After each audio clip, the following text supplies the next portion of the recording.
नकदी इकट्ठी की और अपने चंद वफादार मावनीन को बुलाया जो अभी तक उसके साथ थे, और बेचैनी से भरी आवाज में कहा, गौर से सुनो, शहर और आसपास के तमाम बाजारों में फैल जाओ। जो सबसे तेज घोड़ा तुम्हें नजर आए उसे खरीद लो।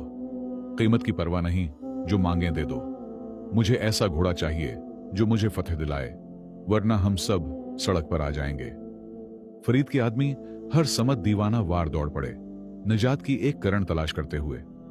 इस हंगामे और बेचैनी में फरीद के जहन में एक लम्हे को भी यह ख्याल न आया कि जिस घोड़े की उसे जरूरत है, ताकत, रफ्तार और नस्ल वाला घोड़ा, वही दरअसल वो ढांचा था जिसे उसने 1 साल पहले अपने दरवाजे से धत्कारा और उसका मजाक उड़ाया था।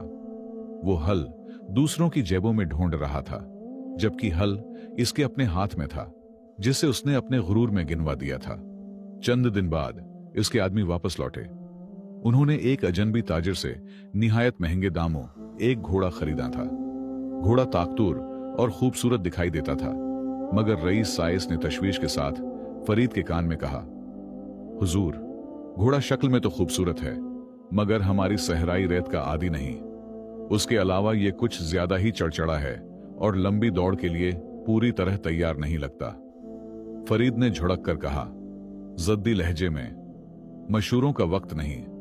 उसकी शक्ल ताकत की अलामत है और मैं खुद बाकी दिनों में उसकी तरबियत करूंगा। हमें जीतना ही होगा, कोई और रास्ता नहीं।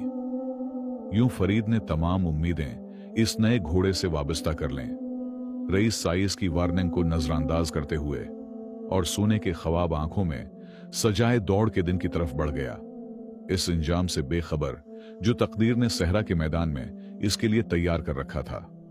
दौड़ के दिन सूरज आग बरसाता हुआ तुलुआ हुआ। गौया पहले से ही तनाव से भरे माहौल में मजीद गर्मी घोल रहा हो। सहरा के किनारे हजारों लोग जमा थे, जहां वाली और रियासत के बड़े लोगों के खेमे नसब थे। व्यापारियों की आवाजें, तलवारों की झनकार और घोड़ों की हनहनाहट आपस में गड़मड़ हो रही थीं। घोड़े अपनी टापों से जमीन को कुचल रहे थे, आने वाली मार्के के लिए बेताब। गर्दो गुबार फजा में मुअल्लक था और तमाम नजरें आगाज की लकीर पर जमी हुई थीं। फरीद अपने मुसाहिबों के दरमियान खड़ा था, पेशानी से टपकते पसीने को पूंछता हुआ। हालांकि सुबह की हवा ठंडी थी, उसने कीमती लिबास पहन रखा था, मगर उसका चेहरा जर्द पड़ चुका था।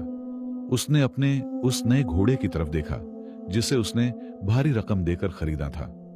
घोड़ा जिसामत में बड़ा और खूबसूरत था, मगर बेचैनी से हनहना रहा था, सर को झटक रहा था और दौड़ शुरू होने से पहले ही इसकी गर्दन पसीने से भीग चुकी थी, जो उसके दबाव और बड़े मुकाबिलों की आदत न होने की वाज़ेह अलामत थी। जब सवार कितार में खड़े हो रहे थे, अचानक मजमा पर खामोशी छा गई। नजरें आखिरी आने वाले सवार की तरफ उठ गईं, जो देर से पहुंचा था। वो न तो चमकती हुई जरहें पहने था, न ताजिरों के दूसरे सवारों की तरह रंगीन रेशम। उसने एक सादा सी ऊन की अबा ओढ़ रखी थी और चेहरा मुकम्मल तौर पर नकाब में छिपा हुआ था, सिवाय आंखों के। लेकिन जिस चीज ने सबकी सांसें रोक लें, वो सवार नहीं बल्कि वो घोड़ा था जिस पर वो सवार था। वो एक चांदी जैसे रंग का घोड़ा था, जो धूप में यूं चमक रहा था जैसे नूर से ढाला गया हो।